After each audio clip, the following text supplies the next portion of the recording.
Hi అండి. అందరూ ఎలా ఉన్నారు? నేనైతే చాలా బాగున్నాను. మీరు కూడా చాలా చాలా బాగున్నారని మనస్ఫూర్తిగా కోరుకుంటూ ఈరోజు ఒక మంచి వ్లాగ్తో అయితే వచ్చేసానండి మీ ముందుకైతే. ఇంకా మొక్కలకన్నీ కూడా వాటరింగ్ అయితే చేస్తున్నాను. ఈ మొక్కలన్నీ కూడా ఎండ అయితే తగలదు కదండి. మనం కార్డార్లో పెట్టుకుంటాం కాబట్టి ఎండ అనేది ఎక్కువ ఉండదన్నమాట. వాటికి 2 డేస్కి ఒక్కసారి అలా వాటరింగ్ చేస్తే బాగుంటుంది మొక్కలు అనేది. పైగా కూడా పైనుంచి చల్లడం వల్ల ఆకుల మీద ఏమైనా దుమ్మున్నా కానీ లీవ్స్ బాగుంటాయి అనమాట. ఇంకా ముగ్గు అయితే కూడా పెట్టేసుకున్నానండి. ఇంకా పనులు స్టార్ట్ చేసేసుకున్నాను. ఇంకా మార్నింగ్ అయితే ఫస్ట్ ఈరోజు అయితే టీ పెట్టుకుంటున్నానండి. టీ తాగినాకనే పిల్లలకు బ్రేక్ఫాస్ట్ చేద్దాం అనుకుంటున్నాను. ఎందుకంటే వెదర్ చాలా కూల్గా ఉంది. ఇంకా ముందు రోజు నైట్ అంతా కూడా వర్షం పడిందనమాట. కొంచెం జలుబు అయినట్టుంది. అల్లం టీ పెట్టుకోవాలని చెప్పేసి అల్లం టీకి అయితే నేను ప్రిపేర్ చేస్తున్నాను. వెదర్ కూల్గా ఉన్నప్పుడైతే అల్లం టీ తాగుతుంటే చాలా బాగుంటుంది. ఇంకా మామూలుగా అయితే నేను ఎప్పుడు అల్లం టీ అయితే ఏం ప్రిపేర్ చేయనమాట. ఇట్లా వెదర్ కూల్గా ఉన్నప్పుడు ఏమైనా జలుబు అయినప్పుడు అలా అంటప్పుడైతే అల్లం టీ అయితే పెడతాను. అల్లము, మిరియాలు, ఒక ఇలాచీ అయితే బాగా దంచుకొని మరిగే టీలో వేసుకొని టీ అయితే వడపోసుకోవడమే అనమాట. అసలు సింపుల్గా చేసుకోవచ్చు, భలే టేస్టీగా ఉంటుంది. కానీ అయితే నేను డైలీ అయితే చెయ్యను. ఇంకా టీ తాగేసినాకైతే ఇంకా పిల్లలు అయితే స్నానాలకి వాటికి వెళ్ళిపోతారు కదండి. వాళ్ళు ఫ్రెష్ అయ్యి వచ్చేలోపు అయితే నేను ఇంకా బ్రేక్ఫాస్ట్ ప్రిపేర్ చేస్తున్నాను. ఇంకా దోశ పిండి ఉందనమాట ముందు రోజుది. దాంట్లో అయితే ఉల్లిపాయలు, పచ్చిమిరపకాయలు, కరివేపాకు, కొంచెం పసుపు, ఉప్పు, జీలకర్ర ఇవన్నీ వేసి కూడా చక్కగా కలుపుకొని నేను దోశ పిండి అయితే చాలా గట్టిగా రుబ్బుకున్నానండి. బోండాలు అవి వేసుకోవచ్చు అని చెప్పేసి దాన్ని అయితే కొంచెం పల్చగా కొంచెం వాటర్ అయితే వేసుకొని ఇలా కలుపుకొని అయితే మూత పెట్టి పక్కగా పెట్టేశాను. ఇంకా వాళ్ళు రాగానే అయితే వేడిగా వేసేయచ్చు అని చెప్పేసి ఇంక ఇలా కలుపుకొని పక్కగా పెట్టుకున్నా అండి. ఇంకా గుంత పొంగనాలంతా నీట్గా క్లీన్ చేసుకొని కొంచెం ఆయిల్ వేసుకొని కొంచెం వేడైనాకైతే ఇంక ఇవైతే వేసేసుకోవాలన్నమాట. గుంత పొంగనాలలాగా మూత పెడితే చక్కగా ఉడికిపోతాయండి. మూత పెట్టుకొని చేస్తేనే వీటి లోపల కూడా బాగా ఉడుకుతుంది అనమాట. ఇలా అంతా ఉడికించుకొని రెండు వైపులా కాల్చుకుంటే చక్కగా గుంత పొంగనాలు అనేది రెడీ అయిపోతాయి.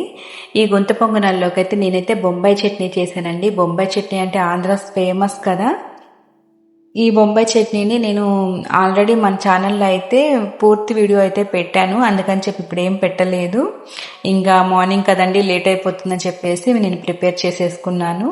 బొంబాయి చట్నీ కాంబినేషన్లో గుంత పొంగనాలు సూపర్ ఉంటాయండి. ఈ కాంబినేషన్ అయితే ఆంధ్ర వైపు అయితే ప్రతి టిఫిన్ షాప్లో అయితే కంపల్సరీ అండి ఈ చట్నీ అనేది. కొన్ని ఊరుల్లో అయితే మా అమ్మ వాళ్ళ ఇంటి దగ్గర కూడా మాకైతే ఈ బొంబాయి చట్నీ, గుంత పొంగనాలు అనేది ఫేమస్ అనమాట. దీంట్లోకి అయితే పుట్నాల పప్పు, కారం అయితే ఇస్తారు.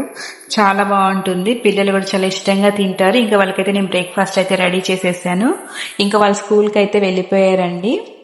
మన ఇంటికి అయితే ఈ పిల్లులు, కుక్కలు ఇవన్నీ కూడా వస్తూనే ఉంటాయి కదా. ఇంకైతే పిల్ల అయితే వచ్చి డోర్ కొడుతూ ఉందనమాట. ఇంకా మా పిల్లికి కూడా అయితే పాలైతే పోసానండి. ఇది ఎప్పుడైనా 2 డేస్కి అప్పుడు ఒకసారి వస్తూ ఉంటుంది. వచ్చినప్పుడు నేను కానీ డోర్ పెడితే డోర్ని అయితే బాగా కొడుతూ ఉంటుంది. డోర్ తీయమని చెప్పేసి లాక్ వేస్తే వెళ్ళిపోతుంది. ఇంకైతే పిల్లికి కూడా పాలు పోసేసానండి. ఇవైతే మన ఇంట్లో అయితే ఏముండో బయట తిరుగుతూ ఉంటాయి అనమాట.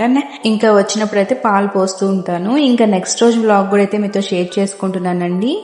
ఇంకా వెనస్డే వ్లాగ్ అనమాట ఇది వచ్చేసి. ఆ రోజు అయితే నేను ఇలా పూజ అయితే చేసుకున్నా అండి. పూజ గది అయితే చాలా నిండుగా అనిపించింది అనమాట. ఇంకా మీతో షేర్ చేసుకోవాలని చెప్పేసి ఇలా వీడియో కూడా తీసాను. ఇంకా ఇలా అయితే దేవుడి గది అంతా కూడా నీట్గా పూలతోటి అయితే చక్కగా అలంకరించుకున్నానండి. చాలా బాగా అనిపించింది. ఇంకా తులసమ్మ దగ్గర కూడా అయితే మొత్తం ఆ చెక్క అంతా కూడా పసుపు గంధంతో అయితే చక్కగా అలికేసుకున్నానండి. దాని మీద ముగ్గు పెట్టుకుంటే చాలా బాగా వస్తుంది అనమాట. ఇలాంటి ప్లేట్స్ ఉంటాయి కదా ముగ్గు, మంచి మంచి డిజైన్స్ ఉంటాయండి. వాటితో అయితే వేసుకోవచ్చు. నా దగ్గర అయితే ఇలాంటి డిజైన్స్ ఉన్నాయి అనమాట. వీటితో అయితే ఇలా ముగ్గు అయితే పెట్టేసుకొని ఇంకా దాంట్లో కొంచెం కుంకుమ అయితే వేసేసుకున్నానండి. ఇంకా పూలతో అయితే ఇంకా తులసి కోట దగ్గర అంతా కూడా అలంకరించుకొని దీపారాధన అయితే చేసేసుకుంటున్నాను. అసలు ఇల్లంతా ఇలా పూజ చేసుకుని ధూపం అయితే వేస్తే ఇల్లంతా ఒక పాజిటివ్ ఎనర్జీ అయితే అనిపిస్తుందండి. నాకైతే చాలా హ్యాపీగా ఉంటుంది ఇలా పూజలు చేయడం వల్ల అయితే. ఇంక ఇంట్లో కూడా ఏదో ఒక ప్రశాంతంగా ఉన్నట్టు అయితే అనిపిస్తుంది అనమాట నాకు పర్సనల్గా. ఇంకైతే నేను చేసుకున్న పూజను అయితే మీతో షేర్ చేసుకున్నాను. అలాగే కృష్ణయ్య దగ్గర కూడా చిన్న ఉల్లి బౌల్ అయితే పెట్టుకుంటాను కదా, అక్కడ కూడా పూలతో అయితే చక్కగా అలంకరించేసుకున్నానండి. మొత్తం ఎర్ర గులాబీ పూల రెక్కలతో అయితే అలంకరించుకున్నాను. చాలా బాగుందనమాట. ఇంకా టీపాయ్ దగ్గర కూడా ఇలా ఒల్లి బౌల్ అయితే పెట్టేసుకొని దాన్ని కూడా డెకరేషన్ అయితే చేసేసుకున్నానండి. ఇంకా లంచ్లోకి అయితే ఈరోజు పప్పుచారు చేద్దాం అనుకుంటున్నాను.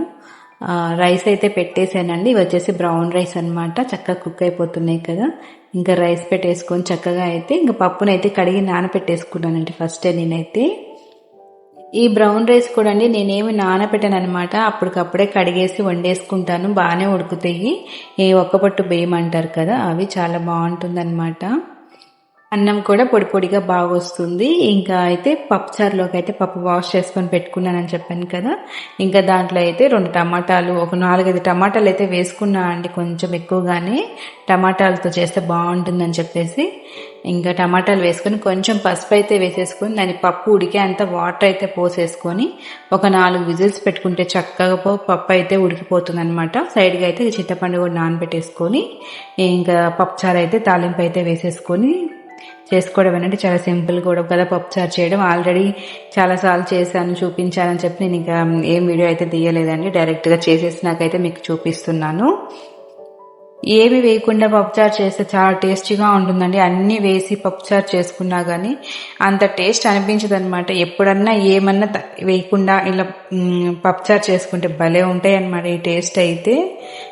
ఇలా అయితే పప్పుచారు అయితే చేసేసానండి. ఇంకా దీంట్లో కాంబినేషన్ అయితే మా వారు బయట నుంచి అయితే పకోడీ అయితే తీసుకొచ్చానమాట. ఈ రోజు అయితే చాలా సింపుల్ గా లంచ్ అయితే మాది ప్రిపేర్ చేసుకున్నాం అనమాట అండి. ఇంకా మేమైతే లంచ్ కూడా చేసేసాము. ఇంకా పిల్లలకి లంచ్ బాక్స్లు అన్నీ ఇచ్చేసి మేము కూడా లంచ్ చేసేసి ఇంకా అయితే ఇంట్లో పని అంతా కూడా అయిపోయిందండి. ఇదైతే 2 days వ్లాగ్ అనమాట మీతో షేర్ చేసుకున్నాను నేనైతే. ఈ వీడియోలో కానీ మీకు ఏమైనా నచ్చితే నాకైతే తప్పకుండా కామెంట్ అయితే చేయండి. మీరు చేసే ప్రతి కామెంట్కి అయితే నేనైతే రిప్లై ఇస్తాను. ఇంకా ముందు అయితే మన ఛానల్ ఇంకా మంచి వీడియోస్ పెట్టడానికి అయితే నేను చాలా ట్రై చేస్తానండి. అప్పటి వరకు అయితే ఉంటాను. థ్యాంక్ యూ సో మచ్ అండి.